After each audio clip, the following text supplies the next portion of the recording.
नमस्कार. आज आपण बेसिक्स ऑफ इंग्लिश ग्रामर या विषयावरती बोलणार आहोत. यामध्ये आपण लेटर्स आणि अल्फाबेट्स यामध्ये काय फरक आहे तो पाहणार आहोत. लेटर्स म्हणजे काय, तर हे एक अल्फाबेटचा पार्ट आहे आणि अल्फाबेट म्हणजे काय, तर ग्रुप्स ऑफ लेटर्स. इंग्रजीमध्ये एकच अल्फाबेट आहे आणि 26 त्या अल्फाबेटमध्ये 26 लेटर्स आहेत. आता त्या 26 लेटर्समध्ये 21 कॉन्सोनंट्स आहेत तर 5 वॉवेल्स आहेत. ती कोणती आहेत 5 वॉवेल्स, तर AEIOU. या प्रेझेंटेशनमध्ये आपण वॉवेल्सवरती फोकस करणार आहोत. तर त्यामध्ये ए लेटर जी आहे त्याचे साऊंड्स किंवा प्रोनाऊन्सिएशन वेगळे वेगळे आहेत. ते कोणते होतात, तर आ, ए, आणि ऑ. तसेच बाकीचेही जे लेटर्स आहेत त्यांचे सुद्धा प्रोनाऊन्सिएशन मी इथं पुढे दिलेले आहेत.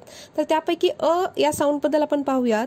चा उच्चार पहा कसा होतोय उदाहरणांच्या मध्ये: about, farm, name, face, ant, man, ball, call, अशा पद्धतीनं. तर आपण वॉवेल्सवरती फोकस केला पाहिजे. इंग्रजीमध्ये असा एकही शब्द नाहीये की जो वॉवेलच्या शिवाय आहे. So there is not a single word without a vowel. So we must focus on learning the vowels.